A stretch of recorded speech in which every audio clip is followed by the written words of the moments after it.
Assalamualaikum warahmatullahi wabarakatuh. Alhamdulillah kita bisa jumpa kembali dalam kajian kitab Kasyifatus Hajjah yang ditulis oleh Syekh Nawawi Al-Bantani. Mudah-mudahan kita mendapatkan ilmu yang manfaat dari Allah Subhanahu wa taala. Baik, mari kita mulai pembahasannya. Kita sudah sampai pada sholawat di pembukaannya ya. Wassallallahu qala al-musannifu rahimahullahu ta'ala wa nafa'ana bihi wa bi'ulumi fid dharaini amin ya rabbal alamin. Wa shalla dan semoga memberikan rahmat ta'lim siapa Allahu Allah.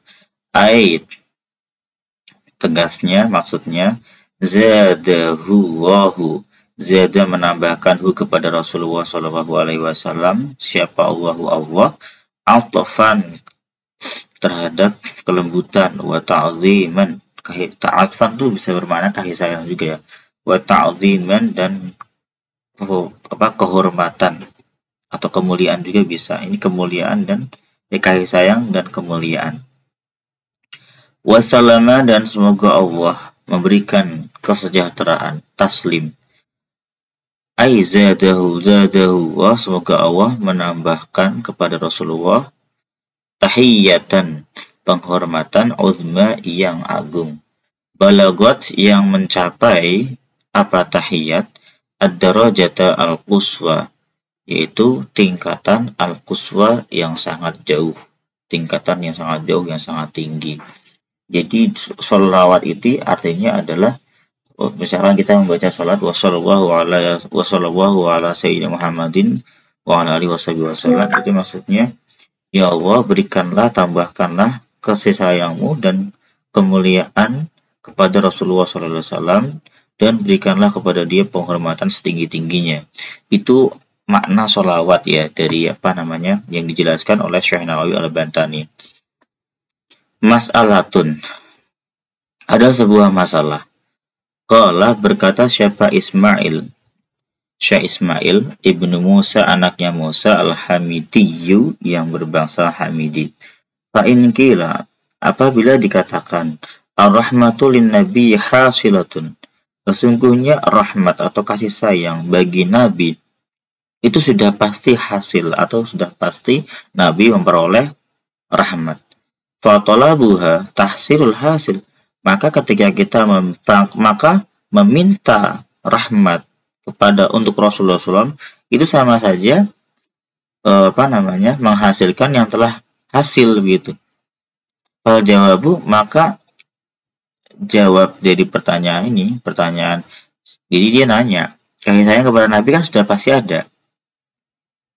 Maka kalau kita minta sholawat atau meminta rahmat kepada Allah, sama saja orang rahmatnya sudah ada di Nabi, kok kita minta lagi, biasanya begitu loh. Maka jawabannya gitu. Innal maqsuda bi sholatina, sesungguhnya tujuan dengan sholawat kita alaihi kepada Rasulullah SAW itu thalabu rahmatin lam takun, itu meminta rahmat yang belum ada, belum wujud. Fa innahu, karena sesungguhnya ma min waqtin, tidak ada dari waktu illa wa hunaka rahmatun, kecuali dan di sana ada kasih sayang, lam tahsil yang tidak hasil, lahu bagi Nabi. Fala yazalu, maka selalu senantiasa siapa Nabi yataraqqa, naik fil kamalati dalam kesempurnaan ilama kepada kesempurnaan la nihayata yang tidak ada pemberhentian lahu bagi ma. Maka di sini jawabannya adalah kalau ada orang berkata demikian tadi, sholawat yang sudah maksudnya kasih sayang pada Nabi itu pasti selalu ada gitu dari Allah Subhanahu wa taala. Jadi ngapain kita memintakan rahmat kepada Nabi padahal sudah ada rahmat di situ? Nah, jawabannya tujuan sholawat kita pada Rasulullah SAW itu memintakan kasih sayang yang tidak ada di situ. Jadi ada kasih sayang yang bisa jadi tidak ada di situ. Karena setiap waktu itu pasti ada rahmat yang tidak hasil bagi Nabi. Maka dengan sholawat kita ya itu Nabi menjadi terus naik pangkatnya gitu. Sampai ke titik yang tidak ada akhir. Jadi seperti itu. Bahwa maka Nabi Muhammad SAW yang tafi'u itu mengambil manfaat bisalatina dengan salawat kita alaihi atas kepada Rasulullah SAW ala sahihi menurut pendapat yang benar. Begitu. Lakin layam bagi ayak qasidal musalli dzalika, tetapi tidak layak bagi orang yang bersolawat untuk berniat solawatnya seperti itu. Artinya nggak layak bagi kita kalau kita mengucapkan solawat itu niatnya seperti ini. Artinya niatnya ingin apa ya? Seolah-olah Nabi butuh kita. Enggak gitu. Seolah-olah Nabi butuh kita. Enggak gitu. Nggak boleh kita berpikiran berniat seperti itu, nggak butuh. Padahal Nabi nggak butuh ya. Bal yaqsidu, tapi bermaksud atau berniat orang yang sholawat itu at-tawasula untuk berwasilah ila rabbihi kepada Tuhannya fi naili maksudi dalam mencapai tujuan atau hajatnya. Jadi dengan sholawat itu niatnya, ya Allah saya bertawasul kepada nabimu Nabi Muhammad SAW, tolong sampaikan saya kepada tujuan saya. Jadi gitu harusnya kalau kita bersolawat. Wala yajuzu ad-du'a ulun nabiyyi bi ghairil waridi, dan tidak boleh ad-du'a doa nabi untuk nabi bi ghairil waridi dengan doa selain yang sudah diriwayatkan. Contoh kayak rahimahullah, nggak boleh kita untuk nabi rahimahullah, nggak boleh. Balil munasibu walaiku, akan tetapi yang sesuai dan layak fi haqqil anbiya bagi haknya para nabi adalah ad-du'a'u berdoa bisolati wassalam. Jadi secara riwayat semua nabi doanya apa? Didoakannya itu dengan sholawat dan salam. Gak boleh kita mendoakan nabi rahimahullah, berkata Rasulullah rahimahullah, gak boleh tuh, gak boleh. Ya. Tapi yang paling layak, yang sesuai dengan riwayat itu adalah sholawat dan salam. Jadi para nabi itu kalau kita doakan sholawat dan salam, alaihi salam, kayak gitu doa-doanya. Wa fi haqqis sahabati wa tabi'in, dan dalam haknya para sahabat dan tabi'in, wal auliya dan para wali, wal masyayikh dan orang-orang dan para guru masyayikh, bitaradi, yaitu dengan doa memintakan keridhaan Allah seperti radhiyallahu anhu. Jadi kalau para sahabat, tabi'in, wali-wali Allah, para masyayikh itu doanya gimana? Cara mendoakannya yaitu radhiyallahu anhum. Contoh kita punya syekh, siapapun syekhnya atau wali terkenal, kita kalau mendoakan mereka orang soleh itu ya dengan radhiyallahu anhum, radhiyallahu anhu. Wa fi haqqi ghairihim, dan selain daripada mereka itu yakfi cukup apa ayu doa in kana, doa yang apapun yang cocok gitu. Jadi selain mereka ini boleh kita doa. Biasanya kita menggunakan rahimahullah, hafizahullah. Kalau orang tua kita ya rahimahullah, semoga Allah merahmati kedua orang tua kita. Seperti itu ya.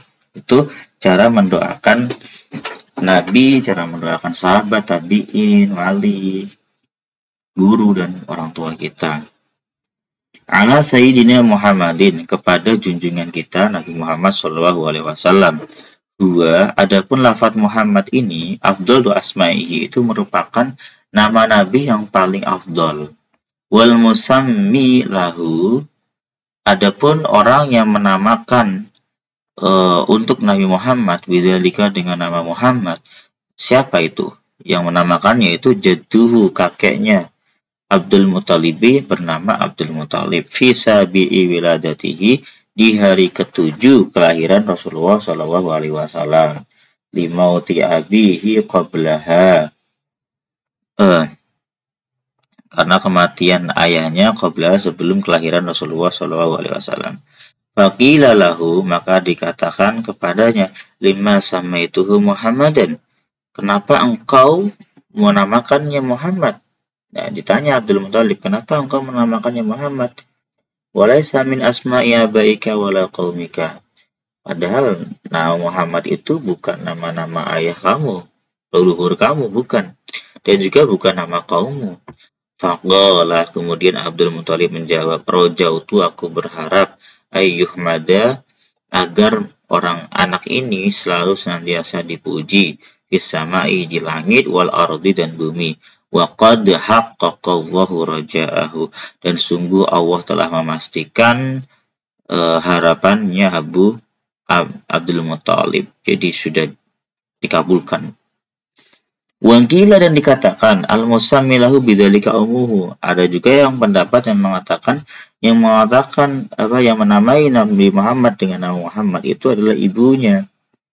Ataha malakun, diceritakan Sayyidatina Aminah itu didatangi oleh malaikat. Faqala, kemudian malaikat itu berkata kepadanya, hamalti bisayyidil bashar.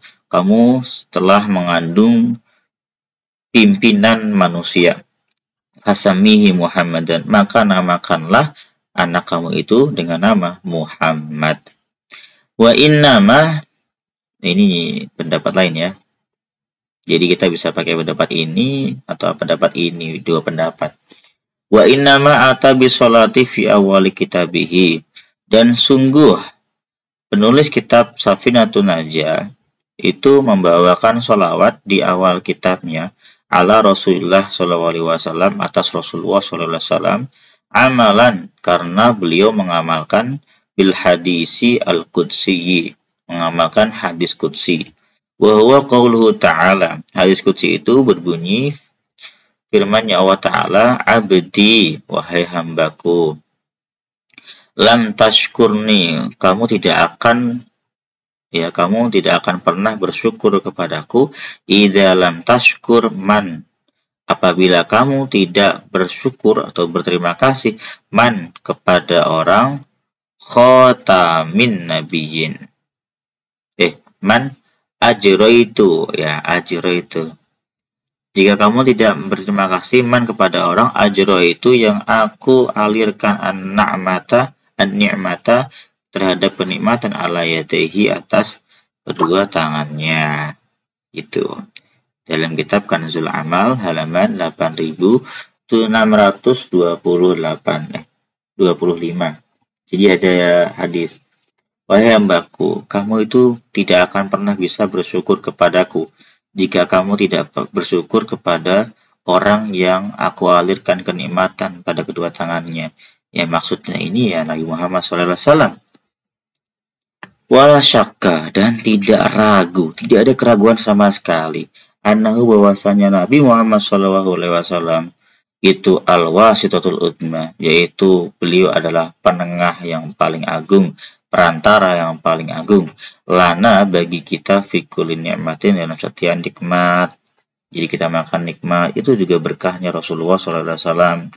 Kita mendapatkan ajaran Islam itu juga perantara Nabi Muhammad SAW. Beliaulah itu yang menjadi perantara sebab kita mendapatkan kenikmatan. Ini menurut siapa? Menurut Syekh Nawawi. Bal huwa aslul ijadi. Bahkan Rasulullah SAW itu aslul ijadi, dasar dari segala pewujudan ini. Likulli makhlukin, untuk setiap makhluk. Adam wa barihi, yaitu Nabi Adam maupun yang selain Nabi Adam. Jadi memang Nabi Muhammad SAW ini aslul ijad di kulli makhlukin. Bisa jadi sebuah alasan adanya semua makhluk itu Nabi Muhammad SAW. Alasan kita ada, alasan semua alam ada itu karena untuk Nabi Muhammad SAW. Ini menurut siapa? Menurut Syekh Nawawi. Wa biqaulihi, dan mengamalkan sabdanya Nabi Muhammad SAW. Man shalla alayya, barang siapa yang bersalawat atasku, fi kitabin, dalam sebuah kitab, lam tazal, maka selalu senantiasa apal malaikatu, para malaikat, tusalli, membaca doa alaihi, kepada penulis kitab itu, madama ismi, selama ada namaku, fi dzalikal kitabi, dalam kitab itu. Jadi teman-teman, ini hadisnya ya. Kalau kita punya buku, usahakan tulislah nama Nabi Muhammad sholawat di dalam buku kita itu. Supaya apa? Supaya kita mendapatkan doanya malaikat. Masya Allah ya. Qala Abdul Mu'ti bin Salim. Berkata Abdul Mu'ti bin Salim. As-Simillawiyu. Fi ma'na hadal hadis. Dalam makna hadis ini. Maksudnya adalah man katabas sholata wa sholat. Barang siapa yang menuliskan salawat wa sholat dan sholawat. Au qara'a atau membaca as-sholata sholawat al-marsumata yang tertulis fi ta'lifin dalam susunan hafilin au risalatin dalam susunan ilmu atau sebuah risalah, lam tazal maka malaikat akan selalu senantiasa berdoa lahu untuk dia bil barakati agar mendapatkan berkah atau tastaghfiru lahu atau malaikat akan memintakan ampun untuknya. Jadi selama buku itu tertulis dan buku itu dibaca, jadi syaratnya ini dibaca salah satunya. Jadi barang siapa yang menulis salawat dalam satu buku dan buku itu dibaca, maka penulisnya itu akan selalu mendapatkan pahala, bahkan akan selalu didoakan oleh malaikat selama tulisan itu ada di situ. Ini Masya Allah ya. Khatamin nabiyyin bi fathil ta wa kasriha, bisa khatami, bisa khatimi, sama. Wal kasru asyhara, mengkasrahkan ta itu lebih masyhur. Tabi'ihim, maksudnya adalah tabi'ihim, yaitu penutup. Kama fil misbah, sebagaimana dalam kitab Al-Misbah, fala nabiyya ba'dahu sallallahu alaihi wasallam, maka tidak ada nabi setelah Nabi Muhammad. Paten ya, gak ada nabi setelah Nabi Muhammad sallallahu alaihi wasallam. Bahwa akhirum, nabi itu akhirnya para nabi. Fil wujud, di dalam wujud, bi'tibari jismihi fil kharij, dari segi tubuhnya beliau di di dunia ini. Wa alihi, dan keluarga beliau, semoga salawat salam itu juga tercurah kepada keluarga beliau. Wa hum jami'u ummatil ijabah, ada yang mengatakan keluarganya Nabi adalah seluruh umat yang dia itu menerima ajarannya Rasulullah SAW. Li khabari, karena ada hadis alu Muhammadin kullu taqiyyin, keluarganya Nabi Muhammad SAW itu kullu taqiyyin, yaitu setiap orang yang bertakwa. Akhrajahu Tabarani. Hadis ini dikeluarkan oleh Imam At-Tabarani.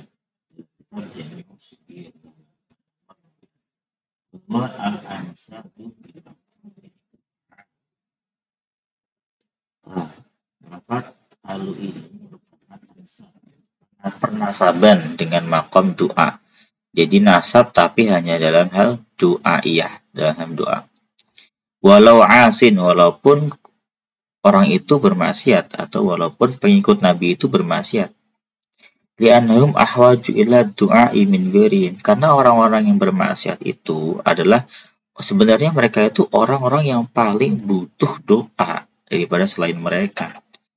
Karena mereka sedang maksiat, jadi butuh doa banyak supaya mereka mendapatkan hidayah dari Allah Subhanahu wa taala.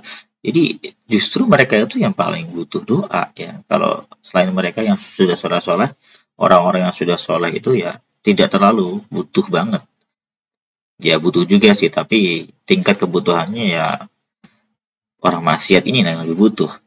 Wa ma fi maqamiz zakati, adapun dalam maqam zakat, fal muradu bil ali, maka yang dimaksud dengan keluarga hum Banu Hashim wa Banu Al-Muttalib, mereka adalah Bani Hashim dan Banu Al-Muttalib.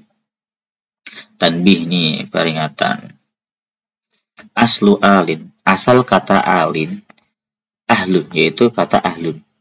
Qulibatil ha'u hamzatan, haknya diganti menjadi hamzah, tawasulan liqalbiha alifan. Tawasulan karena menyampaikan untuk digantinya dia menjadi alif. Ya, jadi supaya lebih nyambung gitu. ahlun jadi alun gitu.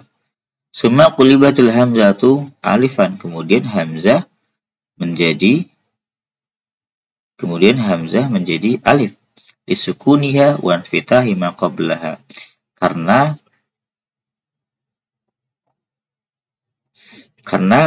hamzahnya itu bersukun dan sebelum hamzah itu berharokat fathah. Jadi li atau lu gitu kan. Lu. Nah, kemudian kedua jadi hamzah, jadi alif hamzahnya. Jadi ali gitu. Hadza madhhabu Sibawayh. Ini menurut Imam Sibawayh. Wa qala al-Kisai, menurut Imam Kisai beda lagi.